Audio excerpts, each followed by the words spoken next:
In 5, 4, 3, and we're live. All right. Welcome to A Nice Place to Brew. I'm Jason. And I'm George. And welcome to our Monday. Oh, I'm sorry, I cut off Polly. Hi, Polly. Just say I'm Polly, yes. Oh, Polly. Welcome to our webcast. Today is May 18th. We give out our little intro here. Here at A Nice Place to Brew, we have a website at www.aniceplacetobrew.com. We're on social media on Facebook, Twitter, and Instagram at A Nice Place to Brew and Nice Place to Brew. And George and I do a podcast on all the major podcasting platforms under A Nice Place to Brew. And we do our webcast here every Monday and Thursday throughout the quarantine. Today's show, of course, is May 18th. Good evening, George. How are you today? Good evening. Good. I'm doing all right. Yeah, I'm trying to see if another way of joining might be better. Okay. All right. But I'm doing all right. I have a Pilsner here, I believe it is. And no, I'm sorry, it's a Helles. Okay. All right. That's some cool looking can artwork. Right. Good. Yeah, it's that one I showed you before that is kind of like. Yes. Okay. Yeah. Oh, that's been a repeater here on A Nice Place to Brew. It has. It's my last one. It's called Helles Awaits. Okay. So. All right. Good deal. Polly, how are you this evening? I'm good. I'm very good. Cool. It's got some. Yeah, just drying out the house after the monsoon that we had yesterday. We did have a lot of rain. That is true. I was rebuilding a kegerator during that whole ordeal. Okay. Yeah. Well, I tell you, I've got some stuff to talk about tonight that relates to that. So let's save that for later on. Oh. George has changed his location. George, that's a good angle. Yeah, that looks good there. Yeah. So you're on my phone. Okay. So right. best I can do right now. Is that coming through your earpiece? Yeah, it's coming. And how am I sounding? You're sounding good. Yeah, I mean, it sounds like a phone connection, but yeah, no, it'll totally work. You're clear. Yeah. Okay, great. What do you got? What are you drinking, Polly? Hazy Hero. Hazy Hero from Revolution. Nice. All right. It was nice and fresh. It was canned on April 22nd. That ain't bad. All right. That's not even a month old. From the liquor store across the street. It's in tasting fresh. I imagine. And that's an IPA, right? Yeah. It's a hazy IPA. It's a hazy. All right. Yeah. Well, I mean, that fits with the 75 days thing that one of the guys was talking about. So it's true. Yeah. Good deal. Yeah, like I don't go over 60 to be honest with you. unless that's it. Like this is all I got, I guess. Are you one of those that when they give you a can of something, you look at it and go, nope, I'm sorry. This is canned 80 days ago. I'm afraid you'll have to give me another one. And look in a bar, no. In a liquor store, I'm the milk lady from Clerks. And when I'm in a liquor store, I check every date on anything that I buy. Anything that I buy. Wow. Yeah. And I've actually rubbed off on a few friends where they even said they're like, "You've ruined it for me," because like they'll go to the local Jewel and everything there is old, and it's like, oh, poor guy. I feel sorry for you. Do you think we're contributing to that movement of people like checking every can and every package? I think I am. I mean, because I know I'm doing it. Yeah. And it's not the first time we've talked about that here on this show, so I do think we're contributing in that way. Oh yeah. Who wants to drink stale beer? I'm sorry. Go out and buy it. Yeah. No, I totally get it. Well, I'm drinking a stout, which does not have said 75-day rule. This is called CEO Stout. It's a stout brewed with real coffee beans, made from Right Brain Brewery out of Traverse City, Michigan. So that's up into the northwest side of the state. So, cheers. Okay. Cheers. I've had this on hand for quite some time, and oh boy. Oh, those coffee beans have taken over in a big way. Wow. I feel like I'm having my morning cup. You gotta love that. Yeah, dude, I love coffee. Wait, only one cup? Well, yes. Since the quarantine, my one daily cup has become 2 daily cups. I do admit that. So, Okay. yeah. All right. Anyway, Paulie talked briefly Yes. a moment about working on a kegerator this weekend, and I have some story about that myself. So, Paulie, why don't you kick us off? What was the project? How did you find yourself in it, and where is it now? Oh, well, it's our friend Ben from, that used to work at the pub. He works at Six now, which is a real high class place here in Joliet, like a steak and seafood place. Yeah. And they're getting rid of all their kegerators. And Ben just said, come get rid of them or come take them away. And so me and Mike Davidson from the club, we went and picked them up. And I had to replace all the lines, clean it, just clean and sanitize the whole thing. Thank goodness it fired right up. Okay. So I didn't have to work on the compressor or anything like that. Okay. But yeah, that's good. Yeah, but the lines were just so gross. Everything went smooth. The only thing that kind of sucked for me is the way they ran the gas line outside. It goes underneath the compressor shelf and then goes to the other corner, so it kind of goes underneath it. But then they welded on a bracket to hold your CO2 tank. I couldn't get the access cover off to get that through. So I had to like bend it just so I could find it and then get it to where it needed to go. I probably worked out it for like 2 hours, maybe 3 hours in the rain, and beer's flowing out of it now. So it's up and done, ready to go. I got all the parts from the local homebrew store. Didn't break nothing, do anything like that. That's important. Yeah. Especially you don't want to be making the run to the store over and over again, especially when the homebrew store is 30 minutes from your house. I hear that. So what were you talking about? So job's done? All done? Yeah, it's done. We were drinking beer out of it last night. Nice. Good deal. Well, I was kind of under the gun. Kevin ended up getting a sixtel from somebody. But my friend Kevin ended up having a keg there already, so I had to get this thing up and running so we could be drinking beer that afternoon. Gotta do what you gotta do. Yeah. Yeah, you gotta deliver when you can. So yeah, but I literally took the whole. I replaced all the rubber lines. I replaced all the lines. I took the. Oh, nice. Oh, that's the one that. Yeah, that's the one. Yes, George, I have fermentation control again. Oh yeah. Yes. So one of our club members. Yeah. Okay. Yeah, that's a Kenmore chest freezer manufactured in 1989, and this was a hand-me-down from a club member's sister who was packing up and leaving the state. So this had to go, and I showed up, said, "Yeah, I'll gladly make a temperature-controlled freezer out of it." So that's what I did. So yeah, so go ahead. You were never able to get that new refrigerator working? No. You were never able to get that new refrigerator working? No. Never was. So enter the new thing here. So yeah. The story behind this is it took not one but 2 trips to go get this. I read the measurements that were sent to me and thought ignorantly that they would fit in the trunk of my Toyota Camry. Bad move. So I rented a van, and sure enough, the van it was a perfect fit for. So, it took a long lunch hour to pick it up, and then over the weekend I bought about $20 worth of wood, some wood screws and some caulk, and that's where it's at right now. So the one modification I had to do, of course, was the wood piece that you see, because there's just not enough height on it for a standard glass carboy. So that was the one change I had to make. But with that height right there, with 2x8 boards, it's perfect.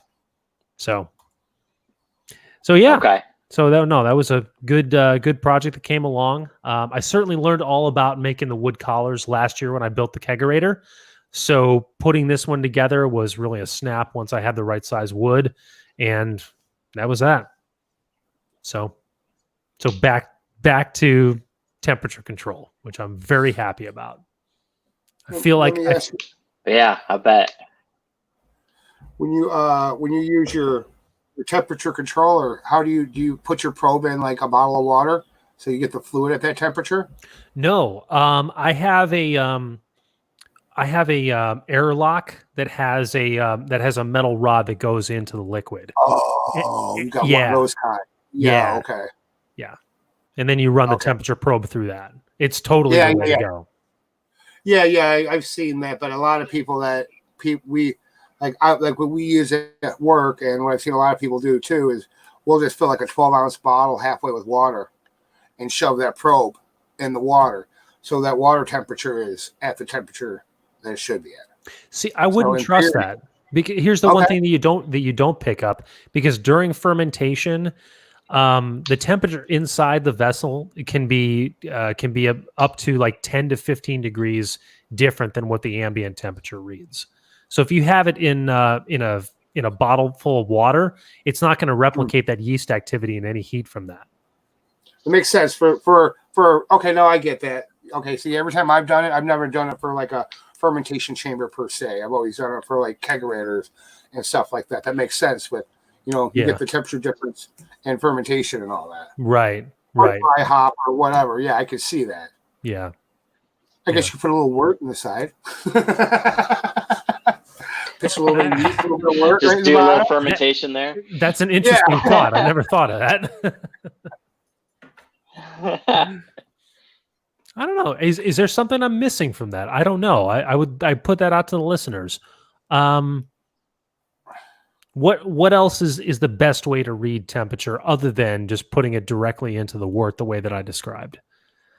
Because I wouldn't trust the ambient temperature completely, just for the same reason that I didn't trust the water temperature. But is there another variant that I'm missing? Let us know. Here, join us in the comments. The message board is open for everybody, so check us out.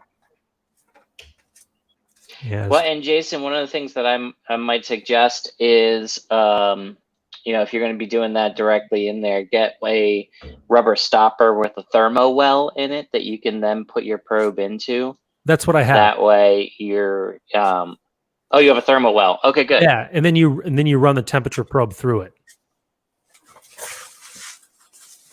Not through the stopper into the. Are you running the temperature probe through the stopper into the liquid? I'll find an image for you and I'll show you. It'll make sense. No, there's a stainless steel tube that comes out the stopper and goes into your Yes, work. exactly. It's like a stopper where there's an extra hole drilled, and they got the stainless steel line that goes right through it. We sell those, and actually that's the way Joel would do it at his house in his fermentation chamber. So if I ever decide to do that, I might as well get me a couple of those bad boys. Here we go. Where's the screen share?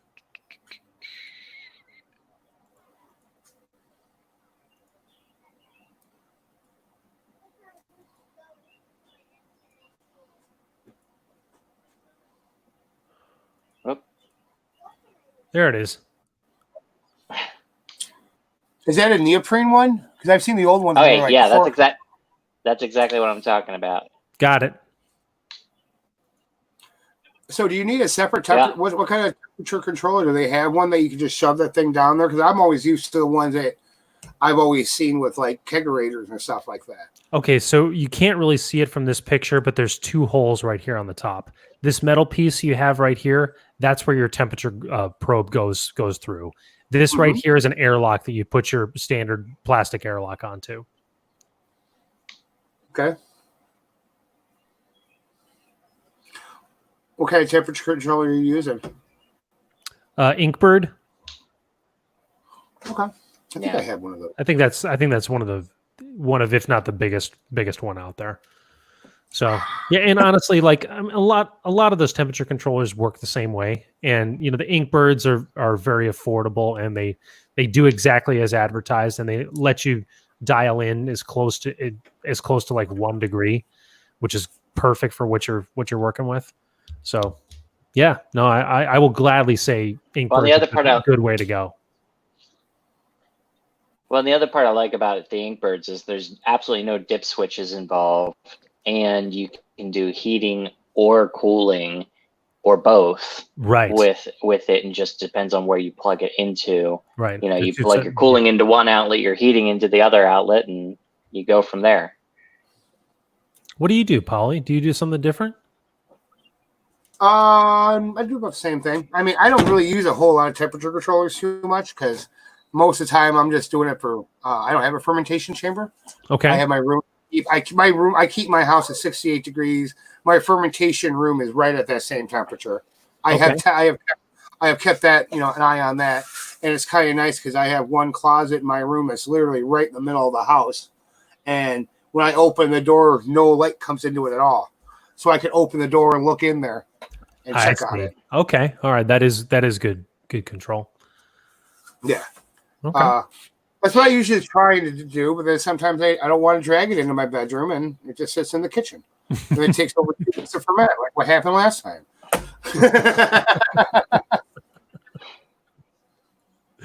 All good. All good. And the funny thing is, there's times where I've done stuff that I know ain't that right, and I know what I'm doing, and I'm like, I know it's not right. I'm like, yeah, whatever. We'll see what happens. This might turn out good. I think we've all been there. Oh, of course. Yeah. I need a minute here, guys. I got to send out links. I remember one time, speaking of mistakes that you did, I lent my my neighbor at the time. I lent him my fucking kegel for a shrimp boil, and he decided not to clean it right after it was done. I had to sit there and boil water for like 40 minutes just to get the fish smell out of my stainless. I tried sitting soaking it in PBW and everything. Gross. Oh boy.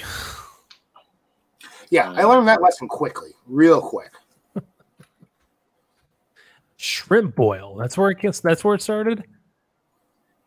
Yeah, that's where you got the fishy taste out of my beer about 5 years ago. Well, no, I mean, I don't know if you ever been to a shrimp boil. Have you actually seen how a shrimp boil goes? It's kind of cool. I've been to a crawfish boil. That's as close as I've gotten to that.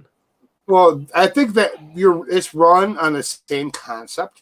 Yeah, because everything's boiled for such amount of time. It's like hop additions. Mm-hmm. Like you put the corn in first, and then you put your shrimp in last, and this and that. And it was actually kind of cool watching people do it.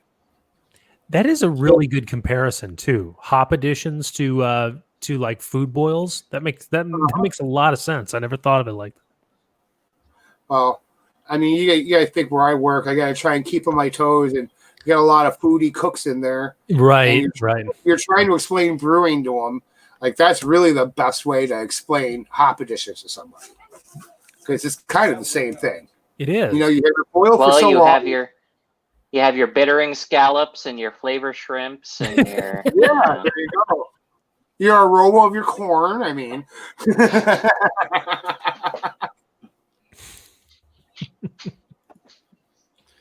oh man.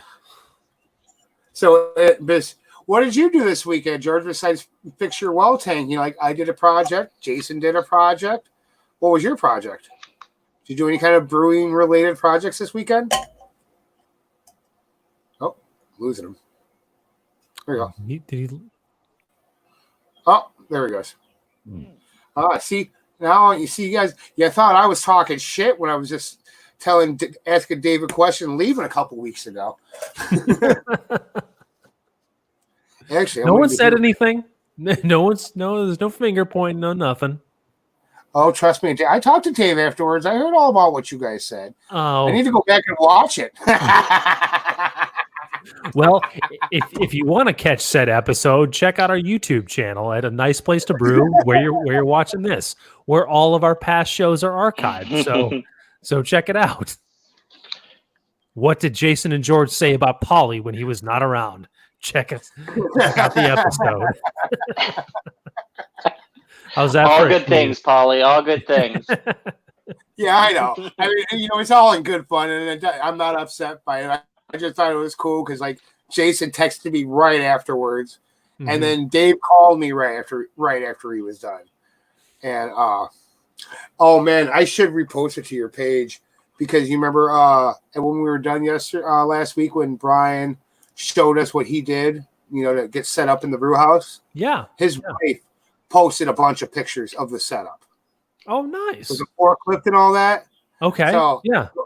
I'll share that to the page because it would be fun just to see that, because I guess, and we had a bunch of the Blue Island people watching too. So. Oh, that's awesome. That's awesome. Yeah, the whole Blue Island community. Blue Island is such a great community over there. It really is. Yeah, it is. Yeah, the episode we're referring to is the May 14th episode, featuring Brian, the head brewer from Blue Island Beer Company. It really is a fantastic episode. Brian was awesome. So if you haven't tuned in for that show, check it out. Yeah. And we have another good one coming up too. Somebody that was instrumental in our development. Brandon Wright for Workforce Brewing. Yeah, I'm excited about that. That'll be this Thursday on May 21st. Right. We actually got some good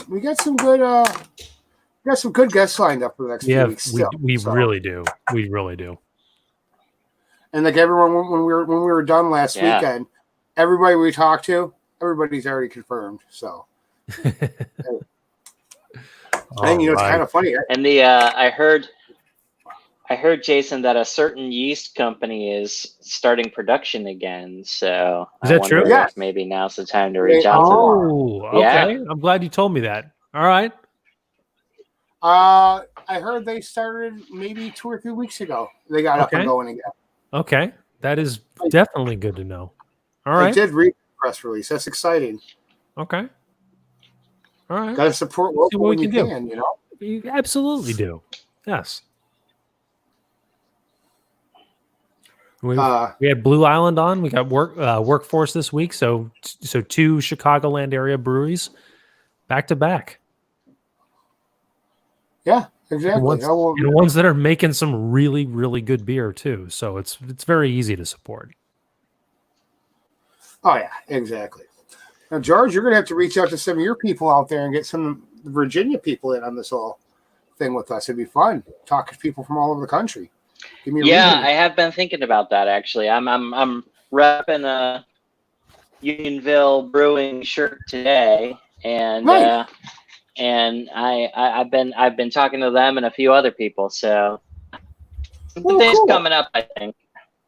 Exactly. This week I'm repping my 20-year tradition that has to be postponed. So I'm an indie guy, so I'm wearing all my Indianapolis shirts all week long. There's no Indy 500 this year? Okay. Well, it's not this weekend. They postponed it. It's going to be in August. Really? Okay. All right. Actually, me and a buddy of mine, we might drive down on Sunday and just go sit at the track for an hour, sit in front of it, because I know the area like the back of my hand. And there's actually a brewery now right across the street from the track that just opened about a year ago. So hopefully we can pop in there and have a beer and look at the track. Wish I was watching a bunch of hillbillies getting drunk, drinking Busch Light, but whatever. It is what it is. How many times have you gone to the Indy 500? This will be my 19th year. 19? Yeah. Wow. I've been going years. Wow. Jeez. I've been going since 2001.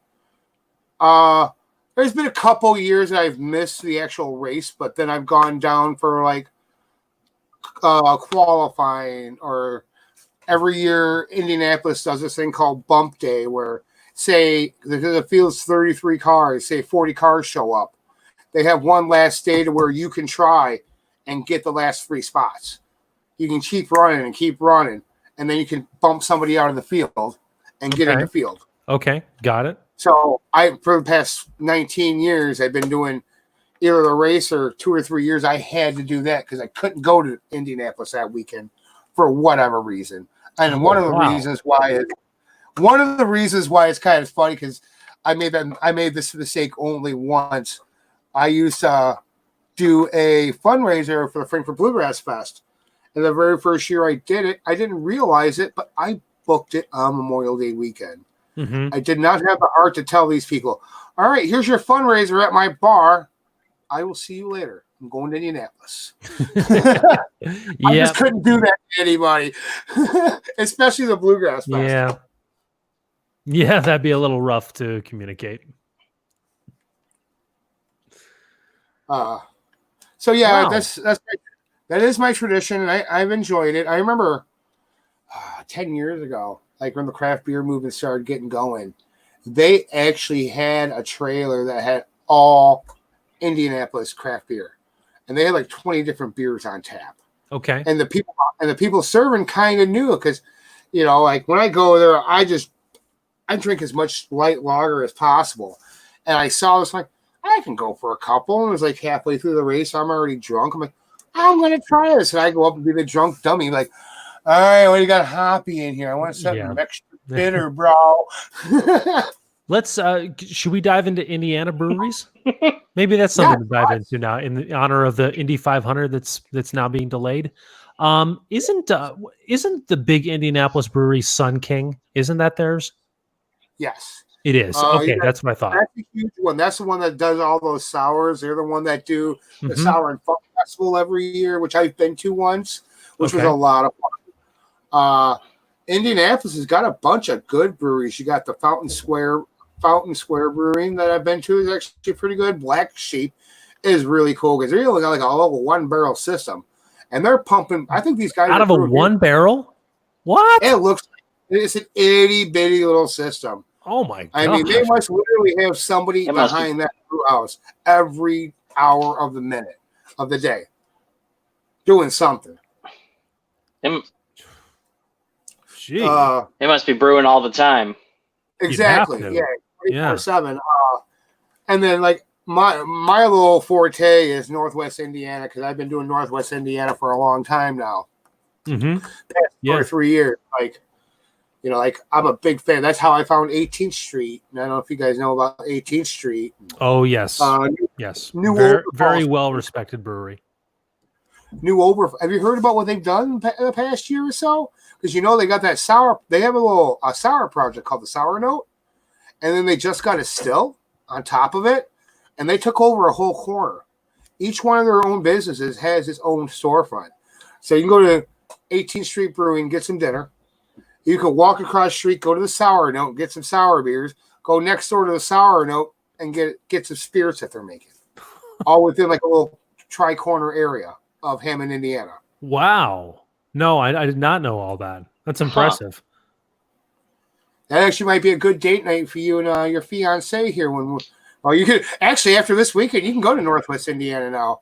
I was actually talking to a few of my brewer friends already, because I'm making stops next weekend, because my sister's father-in-law is a head brewer they used to be St. John Malt Brothers, but now they're just called Malt Brothers in St. John, Indiana. Okay. All right. That's near the border too, isn't it? Yeah, it's right over the border. That's what I thought. The furthest I've gone into the state for beer, and it wasn't even. I did hit a brewery in there. I went to Valparaiso. Okay. To go check out Misbehaving, because I heard so many good things. That's right. Yeah. Okay. Well, speaking of and diving even further into that, I did see an ad on social media earlier today about Dark Lord. This is right around that time when Dark Lord Day would normally be, isn't it? That was this weekend. And it either did not happen, or I read a post that I thought was a joke, and now I'm not sure if it is or not, but they said the worst attended Dark Lord Day of all time. That had to have been a joke. That's what I thought. But I mean, I would think with everything happening that they wouldn't even have Dark Lord Day. No, I mean, because think about the people that we know that go to Dark Lord Day. Right. It's a huge event. Everyone talks about it. Yeah. I went the first 3 years of Dark Lord Day. I've never been a fan of Dark Lord itself. Okay. I think there's a lot better. I think there's a lot better Russian Imperial stouts out there that you can get all year round and not spend. I remember when I went to my very first Dark Lord Day was 2005. I think it was the second or third year they did it. And I remember bitching that I had to spend like 70, was it like almost $80 for like most expensive 6-pack ever to get 6 bombers. You know, from Dark that's Lord. that's interesting. Okay, so going back to 2005, that's how long Dark Lord Day goes back. I think it goes back to like 03 or 04, actually. My gosh, I didn't know it was that old. Wow. Yeah, I mean, okay. Dark Lord Day. I mean, if I was into Dark Lord, I would probably be one of those guys that'd be upset that I'm not there this year. Yeah. But you know, like after going and getting the beer and seeing what it was, I kind of wouldn't mind going back one more time now to see the monstrosity that it's turned into. You know, just a huge event, because when we went, it was nothing like that. Like Sure. when I went, Three Floyds didn't even have a brew pub. They had tasting hours. It was like Fridays and Saturdays from 4 to 7. Like when you walked up, you parked in the brewery, you walked up to the ship and receiving dock, and you walked in the driver's door, and like the driver's office, they cut a door in there, and they had beer sold out of there, and they just had pallets and pallets and pallets of Dark Lord, and they had a huge sign to be an investor to open up the tap room. Okay. So this is even before the tap room even opened up. So yeah, it's been going around that long. Wow. And it just keeps building and building and building Wow. every year. Hmm. Floss War Man, Dark- every year. Floss War every year, they do what they call pre-dark. Like they totally started cashing in on the Dark Lord with all the travelers. They'll do what they every year. They do what they call pre-Dark Lord Day, the Friday night before, and they do a special bottle release that day and everything. And I've actually ended up going to the pre-Dark Lord Day more now than I've gone to Dark Lord Day, because everybody I want to see is already a pre-Dark Lord Day. Mhm. I don't have to drive to Munster, and I don't have to worry about driving home or getting my car ticketed or towed or all the horror stories we've all heard about Dark Lord Day. Mm-hmm. So, I've never gone. Okay. I feel. I would say do it once. That's kind of how I feel about it. I do feel like I could justify doing it once. There's nothing about Dark Lord Day that screams at me like I'm going to go, I'm going to have an absolute blast, and then I'm going to be like, how the hell have I been missing this for every year up until this point? I don't feel like that's going to be my experience. Right. Okay. I see it more like seeing the world's largest ball of twine. I'm in the area, it happens to be going on. I see it, I'm like, that was neat, but I don't have to do it again. That's how I feel like it would be about it. But that, let me give an even better. Let me give a better comparison than that. I like what you're saying about ball of twine, but I've got that was perfect. I'll top it. I'll top it. Anybody who's ever gone to a midnight showing of the Rocky Horror Picture Show, that's what that's the way I'll describe. But once is enough. That's my whole point. And Dark Lord Day, I'm sure, is exactly just that. Rocky Horror Picture. For anybody, is it worth going once? Yes. Do you ever need to do it twice? Yes. Absolutely not. Absolutely not. No. Okay. How was that?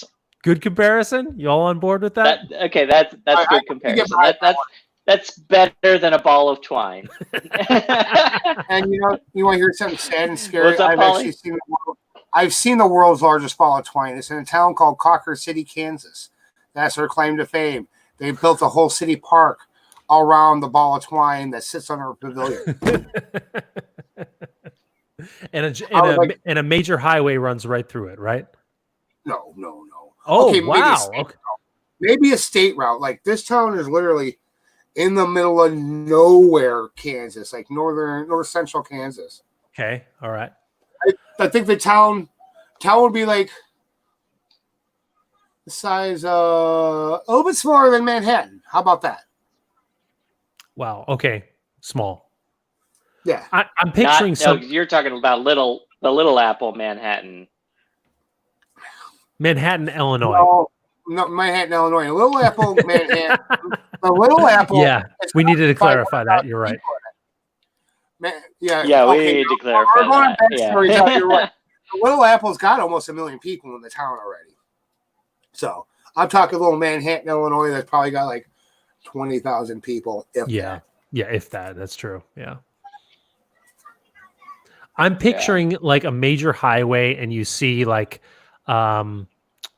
rest Big sign, area. yeah. No, next rest area is 60 miles away. Oh, there's a sign here. It's like, here, stop and see the world's largest ball of twine. Here on the next exit. And by the way, if you don't get off here, it's going to be 40 more miles. Yeah, and Kansas is like that too. And that's the way a lot of those places like that are positioned. So at least there's some visibility for people out there to it.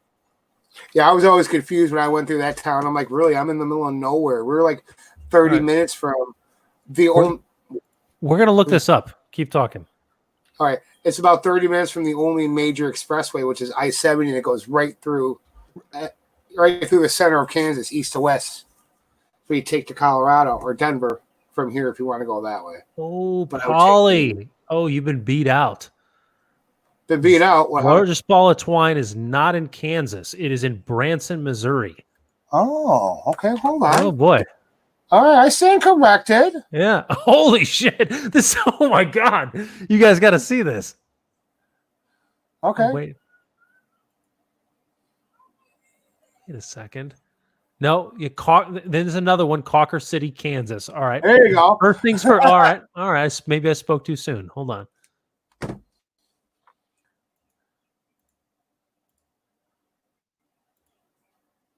Look at this. Holy cow. Is that the one in Missouri? Cawker City, Kansas, right here. Oh, yeah. That's it. Yeah. I Oh, my remember that. God. I was a hoodlum and wanted to light it on fire when I was 13 years old. They told me I could. No, what? That's the right advice. But you know what? Look, I mean, with how tightly packed that is, I would think that thing would catch fire almost instantly. Why do you think they got the roof over it? Because it gets 110 degrees in Kansas right there at that time. Yeah, okay. I get that. All right. Fair enough. Well, you got the sun beating down on that. Yeah. Probably have security on it from the sides too, just so some genius out there doesn't get any bright ideas about setting that thing on fire. I'm sure people have. Yeah. Actually, I do remember when I was there, because it was some friends of mine's parents that lived there, and they do remember hearing stories of teenagers going and vandalizing it. But all these young punks do that. We all went through that phase. So one way or another. I always like setting stuff on fire. I don't know about you. Yeah. No, I think my Branson, Missouri comment was not correct.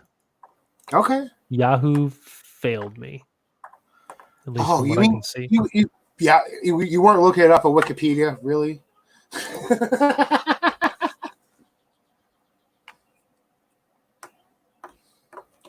Yeah, actually, where is it in the middle? I'm kind of curious. It's been fucking 30 years since I've been there.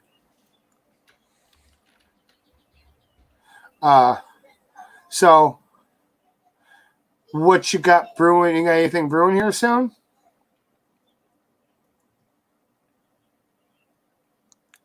Yes, I do. But hold on a second. Oh, you're letting here it is. Okay. George is back. Hey. Here is the world's largest pile of nylon twine, located in, wow, how appropriate is this? The Ripley's Believe It or Not Museum in Branson, Missouri. How appropriate. That's not nearly as big as that one in Kansas. Yeah. Yeah, and it's funny because I'm looking on Google Maps right now where it's at. It's literally looks like 30 minutes off of I-70, exactly. And I'm looking at all the time. Yeah, about 30 minutes, 30 minutes away. Okay. Off the expressway. Okay.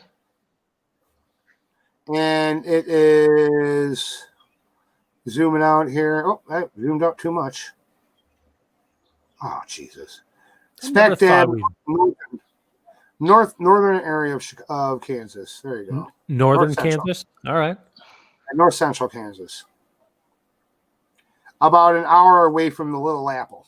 Okay. All right. All right. Let's what other little interesting facts can we throw out that are not twine related? I like where this is going. That's a good idea.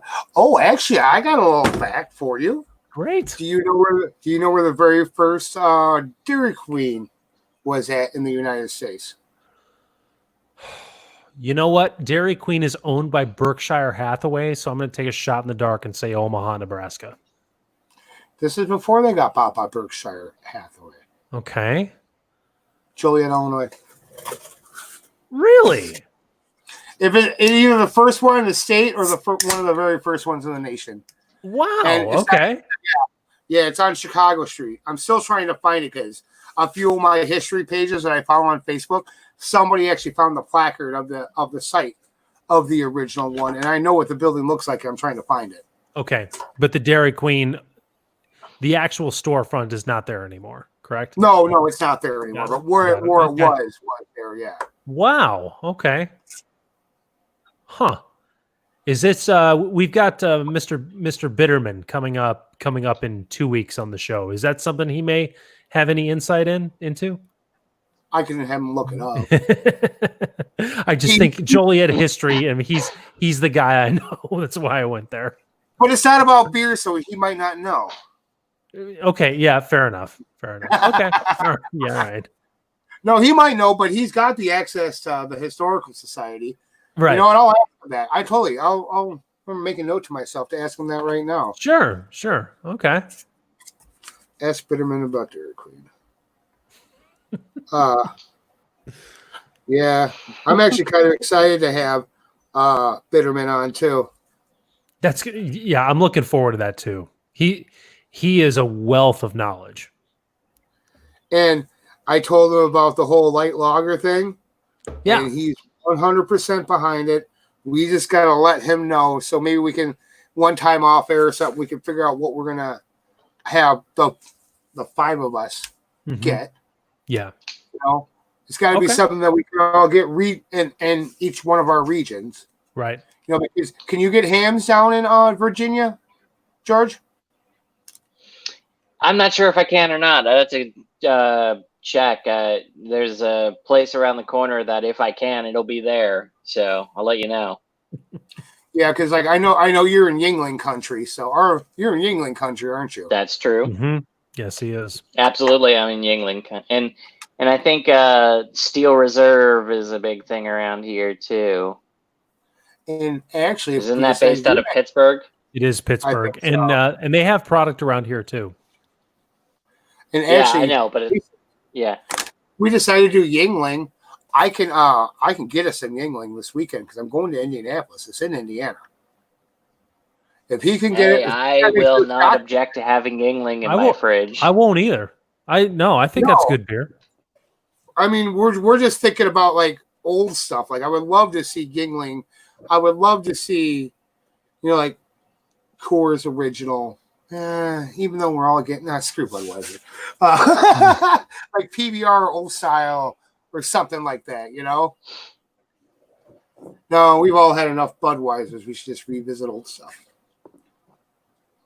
When you that you would rarely reach for. Yeah, and I think and Yingling I think is a good pull. All right, I like where we're going there. Didn't we decide that? Did we decide that Molson High Life was like truly terrible? Oh, was this on the other podcast you guys talked about? I used to like Molson Ice. Yeah. I drank the hell out of Molson Ice when I was 18. Wait, holy cow. Molson High Life? Or not Molson. Are you talking about Miller High Life? Right? Miller makes High Life. Miller High Life. That's my bad. Okay. Yeah. Okay. Didn't we decide that was terrible? It was not. It did not. But I think it got like 5 out of 6. Yeah. It was not in the top tier of that review that we did. No. I'm not going to sit here and proclaim that Miller High Life is a bad beer. I can't do it. Yeah, no. I feel like I feel like it's exactly what it sets itself out to do. So I can't fault it too much for that. Yeah, I Now- think that now was that's your not- sentiment at the time too. Yeah, exactly. Yeah. Listen, is it the last beer I'm ever gonna have? Hell no. But I can't sit here So and there's be a like, that is question. piss water. Okay, all right. I like where this is going. If you had to choose and be like, you're on death row and they decide with your last meal you can have a beer. What do you go? What's your go-to? You already know what the answer is. Oh, I do. Yeah, you already know that one's a layup. Okay. All right, is it the gingerbread stout? No, not the gingerbread stout. It's Warlock. It's Warlock. Yeah. Yeah. All right, you're right. That Yeah. was a layup. That's No, my bad. the No, you're gingerbread absolutely right. stout's is a very, very close there, but no, Warlock stands alone. Well, I think you could kind of like game the system a little bit and say, well, I would want a homebrew, and then you get an extra month to like make it and carbonate it and ferment it and stuff. In the theoretical universe where where I get to select the last beer I have before my said last day. Okay, all right, Right? Yeah. I like Be that. like, whoa, That's a good idea. Yeah, I gotta make this. I gotta make execute this. me yet. that makes perfect sense to me. So yes. What's okay? Yeah, I'm not sure what the legal ramifications of that would be. Exactly. What would yours be? What would mine be? Oh, geez, that's a tough one.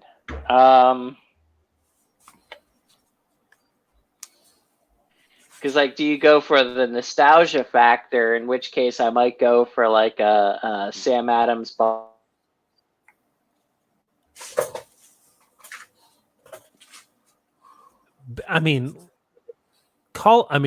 it what it is. Paulie, we're talking about the last beer that you would ever have on the day right before your execution. Yep, think about that. I already named mine. George is pondering his, and he's going a weird direction with it that I didn't expect him to do. He's talking about it's like, what kind. He's looking at like nostalgia effects and which he's trying to conjure up, I think, one specific memory that he would want to have right before said event. You know what? I would probably say, it's off the top of my head, something from one of the fruit series from Glarus. Either the strawberry rhubarb, or because I'm getting taken out, I want to at least enjoy it. Like all these IPAs and yeah, are great, but like I love to sit back and crack a bottle of Serendipity, or this is back before you used to be able to get the bombers of all that stuff. Right. Now everything's in 12 ounces. Right. Actually, have you ever been to New Glarus? No, I've had the beer before, but no, I've never gone. We need to go. Once we're allowed to start going, we should do a road trip up there. It's only a couple hours away. All right. You have to experience it. You have to experience their beer garden. It is the coolest beer garden ever. Okay. They built it on a hillside. They built their beer garden on a hillside, and they made it look like an old Swiss town. Okay. They went as far as they built like little buildings and made them look like ruins that are half torn down and all that. And they got this little church that I went and I've sat and smoked in just because I'm sacrilegious and stuff like that. And just to experience the whole New Glarus thing, it really is. If you've never experienced it, you need to at least one time. You really do. Okay. Right on. Point well taken. George's internet connections are not getting getting any easier. But okay, well, that's an interesting pull. A fruit beer from New Glarus that reigns supreme for you, huh? Okay. Well, I mean, if I'm going out, I mean, like, I'm not going to drink a Boston Lager or, Brickstone APA. I'm going to drink something that I don't get very often. Something that I would know. You gotta dig. You gotta dig for like the creme de la creme. The best stuff out there. Well, I agree. George, depends on what you're trying to achieve. I was going to say, you went in a different direction with that. Yeah, I was thinking like the Boston Lager because like that was one of the first ones that introduced me to craft beer, and there's the nostalgia memory factor there. You go full circle with everything and end right where you started. Okay, I appreciate that. That. Here's an option too. Let's think about this. Why not order Sam Adams Utopia? Which is like a $250 beer. Just like the most obscenely high-end beer that you could ever get your hands on. Just to say that you experienced that one time. How about that? I would make sure I slam that before I'm going to get taken out, because at least I'm going out drunk. Exactly. That's all that matters. Well, and that beer is basically whiskey too. Have you had a sip of that before? I have. I have too. I think it was about 10 years ago. A buddy of mine ended up getting one. And I ended up getting some of it just because somebody spent the money on a bottle. He actually ended up getting a bottle at his local bottle shop in the middle of nowhere. And I think it was only like $120 a bottle. And at that time, that was when it was going for $250 on the norm. Yeah. So I've never heard it go for $120. Holy crap. Yeah, but this, this was some liquor store in between like Piatone and Mantino. Didn't know what they had. Okay. It sat on their shelf. All right. Lord knows how long. So it was probably aged for a year or two before somebody even bought it. And they're like, "This for $120?" Yes, and it's a year old. Take it. Okay. All right. Point taken. That makes perfect sense. I mean, this stuff drinks like whiskey. I think you can echo that, right? Yeah. Oh, yeah, no, it does. It does. It tastes like straight up booze. Yeah, it does. Yeah. I would like to try it again now that the whole beer palate's evolved so much more now in the past 10 years. And give it different, between all the barrel beers that I've made and I've drank, and, like when you and I worked the Fobab and stuff like that. Yeah. Actually, I think one year they had Sam Adams brought that to Fobab one year. I think they did. I think like 2 or 3 years ago they brought Utopias to Fobab, and it was one of those where it was like, yeah, but it was like they only had it like maybe the first session or something like that. Huh. So it was probably on the Thursday night session, and we all worked Friday and Saturday, and we didn't catch it. So. You give me a second. Man, beer. Sorry, don't mind me. I'm a big fan of this Hazy Hero from Revolution. Enjoy, man. That's what it's there for. I will. Oh, actually, George, I know this is off subject, but look at On Tour tonight. I'm placing the order probably tonight when we're done. So if you want something from them. The pale ale I do recommend. It is very good. Okay. Hey, I just got a text from Doug because it sounds like he's chimed in. He said he can confirm first session of Utopias at Fobab. So sounds like Doug's chimed in with us right now. So are we talking past tense or are we talking about this year's? Let me ask him. Yeah. He said he can confirm first session. I'll ask him what year. How about that? Okay. Well, I mean, every year at Fobab, there is those certain beers that everybody just rushes the table to, and it's cashed out within like the first half hour. And Utopia certainly would be one of those. So, okay. All right. I'm going to tell him this. He said 2 years ago. 2 So years that's ago? 20 Okay. All right. I buy that. Wow. I thought I heard about that. I could have sworn. I didn't think I was pulling stuff out of my butt, which I've been known to do. I don't. Wow. All right. Well, So it's hard. You know what? It's hard for me to imagine just like a whole half barrel full of Utopia.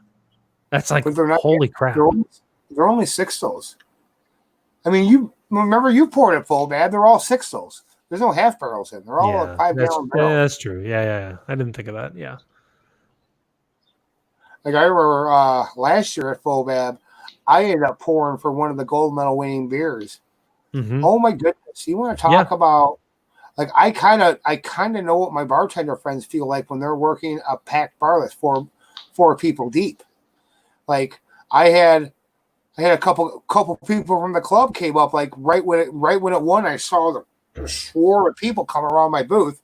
Yeah. And I see him, and it was kind of one of those. I'm like, I'm in pour mode. I don't care. Mhm. I'm just pouring little small ones, get everybody out of there.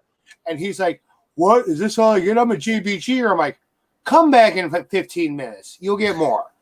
I just left it at that. Yeah. It's. I mean, listen. You're there to do a job, and you know, I think 90% of the people that volunteer at FOBAB understand that. And I would hope, and I think most of the clientele would see that as well. Like the vast majority of people are respectful and patient, and and then you have your select few that are douchebags. Well, And the only douchebag was my friend, and then I snapped right back at him as I'm pouring other people's beers, and he just walked right away and didn't say a word. It was our buddy Mark. But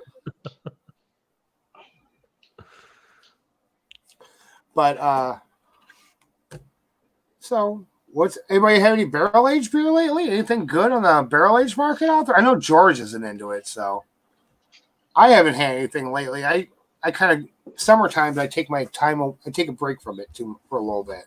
Summertimes for light zesty beers like pilsners and stuff like that. At least for me.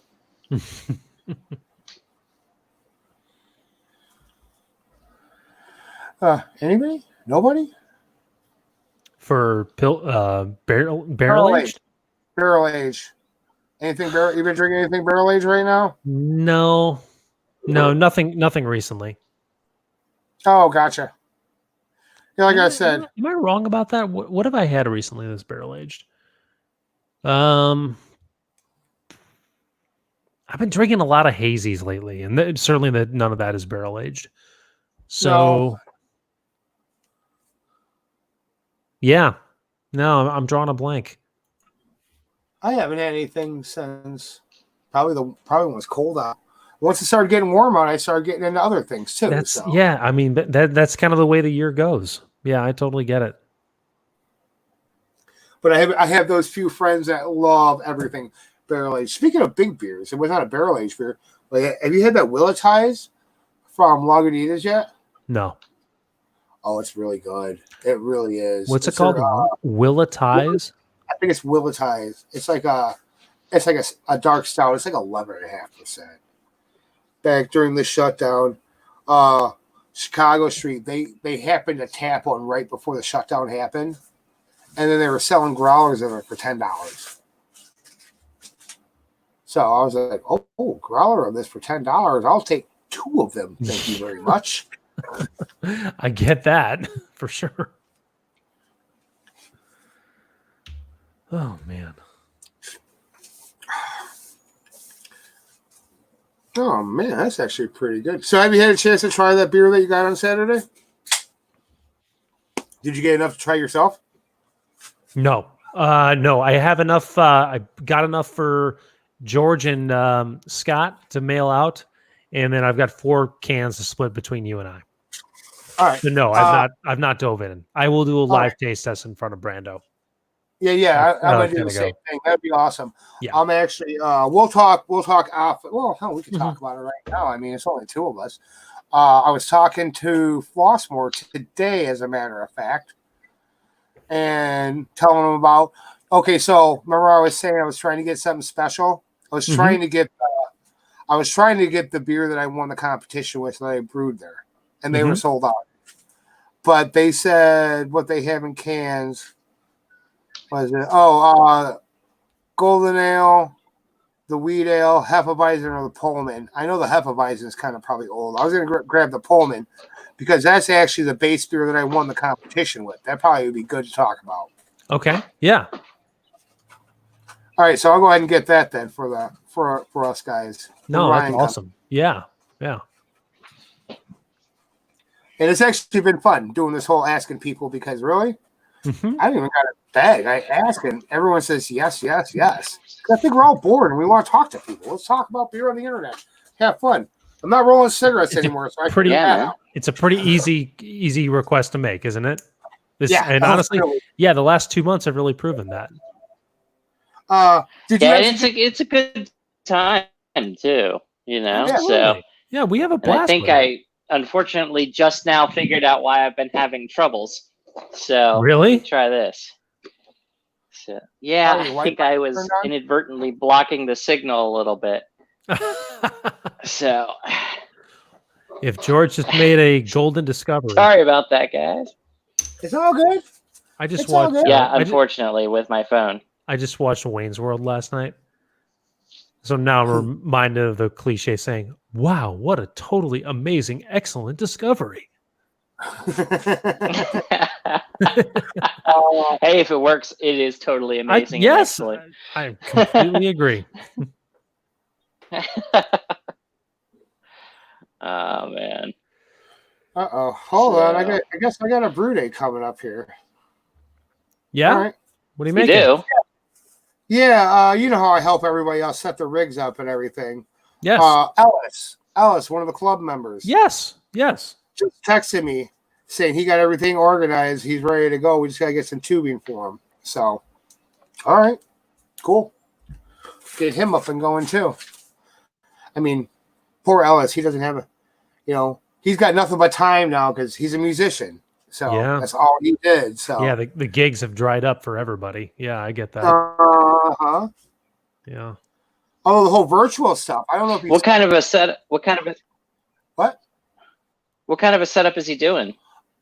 What kind of a setup is he I doing? don't know because we're trying to convert him from extract to all grain. And I did do a Okay. beer with him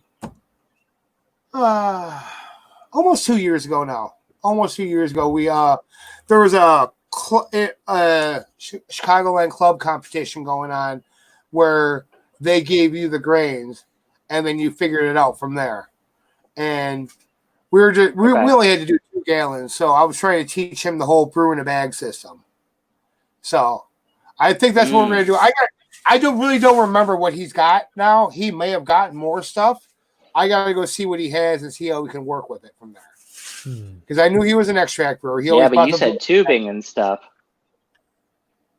Well, to come out of kettles and stuff like that. So, and carboys. Yeah, that's true. Yeah. I mean, like I said, he might have gotten a couple coolers too. I don't know. I mean, like I said, it's been over a year since I looked at his system. So Jason and I skipped right over brew in a bag, and because I don't think it was that popular when we were getting started. Yeah. I think right into. I think brew in a bag became a thing like right as we were doing all grain. Like we barely missed it. Yeah, you know what? I think we did too. So I guess. Go ahead. What were you saying, Polly? I was gonna say brewing. I was against it for the longest time until I started seeing people doing it, and we started testing it at the store too. And a couple of the guys that did it at the store, they were getting the same efficiency as fly sparging off of it. From brew in a bag? Yeah. Oh my god. Okay. Wow. Okay. And Jason knows him. Mike did it a couple times. Okay. Like him and I were going back and forth, and he told me his arguments. I'm like, yeah, I respect that. And he's like, I did it this other day, and I asked a million questions, and all the questions that I asked were always I was scared about. Mm-hmm. He's like, he nailed them. He said he ended up with like 77% efficiency out of it too. I I guess the biggest secret with it is, I guess with brewing a bag, you mash in with your mash water, but then you always have a couple gallons in another pot off to the side, and that's your rinsing. You pull your bag out of there, dump it in there, and they'll help rinse the grains out. Mm-hmm. Yeah. And then you dump that into the boil kettle. So I guess that's their version of fly sparging, I guess. Yeah. Okay. You guys ever do sparging? Yeah. What kind of sparging? I missed that. Batch sparge. Yeah. Our first recipes, that was what we went for, was batch sparging. Okay, Yeah. So what you drew? I've seen this done. I've just never done it. Is it you just drain it out and then you just fill it up like 2 or 3 more gallons, stir it around, and go right through it again? So in our first days, we didn't even drain. Like we would just throw all the water on top of the mash water, and then we would slowly drain off of that. Oh, okay.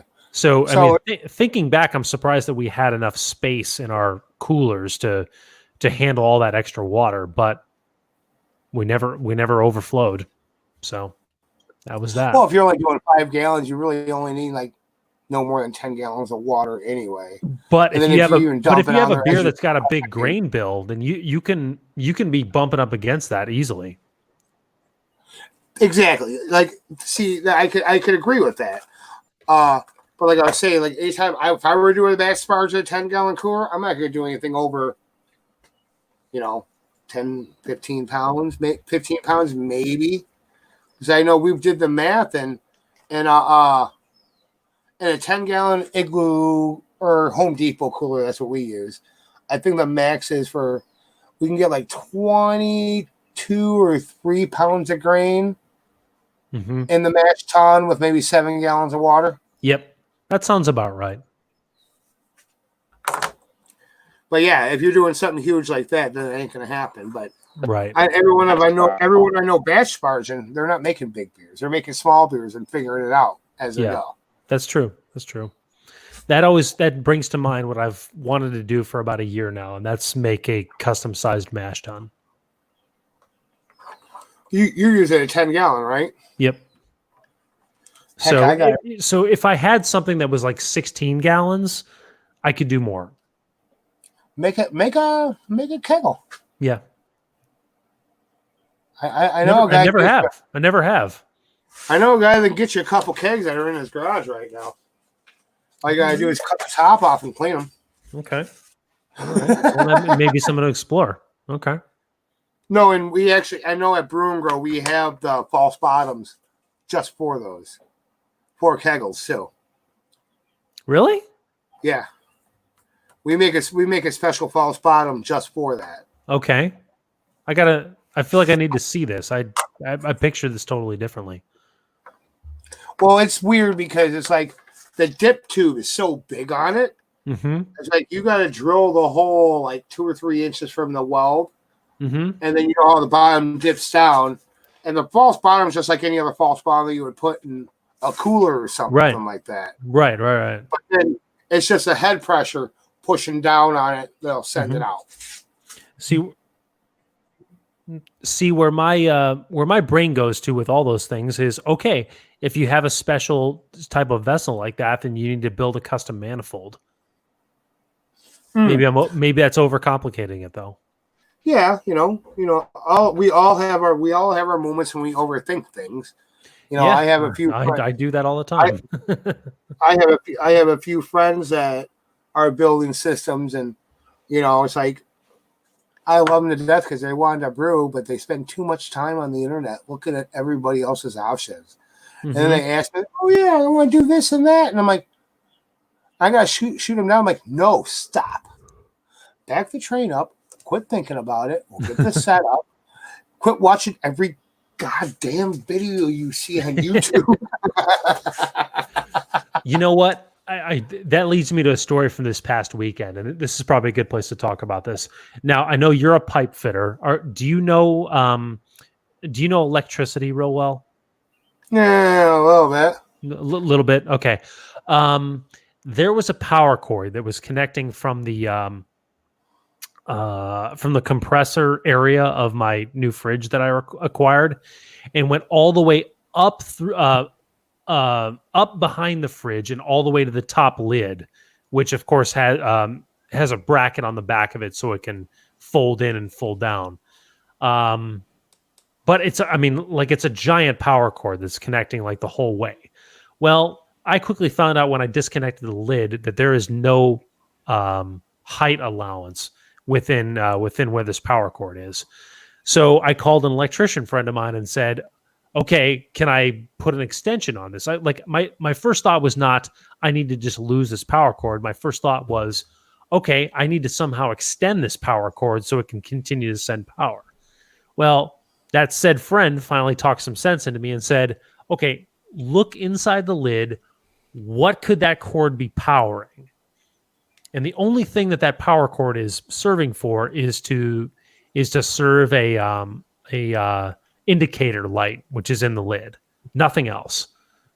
Okay, well, am I going to be using that indicator light? Nope. Cut the damn power cord. And that's what I did. Thing still works perfectly. So I was like, thank God. Yeah, exactly. And honestly, he was a total voice of reason for me, which is exactly what I needed at that point. Because all I'm thinking was, no, I can't cut a power cord. Are you nuts? No, that's not what I do. I'm not wired wires. Right. I'm not soldering wires back together. No. Right, exactly. I'm not smart enough for that. Oh, you are. You just gotta believe in yourself, Jason. No, yes, I George, if he can stay on the webcast long enough, can speak to how many phone calls that he has fielded from me that are similar in the subject. And that's the God's honest truth. George, you got to watch the episode back and listen to that one. That was a good that was a good little plug I just threw in. Oh, that's funny. The connection's not getting any easier with that where you were sitting. No, I'm sorry, man. Man. It's not. I am too. Yeah. Oh, at least you're back in your room. Yeah, exactly. Yeah, I'm trying different things out tonight. So. All right. Anything else, guys? No, not really. No. Okay. All right. Let's circle up. Call it a night. And Thursday's show is going to be really good with Brando from Workforce Brewing. Check us out here on Thursday, May 21st. And our website, of course, is www.aniceplacetobrew. Our social media links are Facebook, Twitter, and Instagram at A Nice Place to Brew and Nice Place to Brew. We are on all the major podcast platforms at A Nice Place to Brew. Check us out on iTunes, Stitcher, Spotify, wherever you get your podcasts, and our YouTube channel, which has all of our archive shows.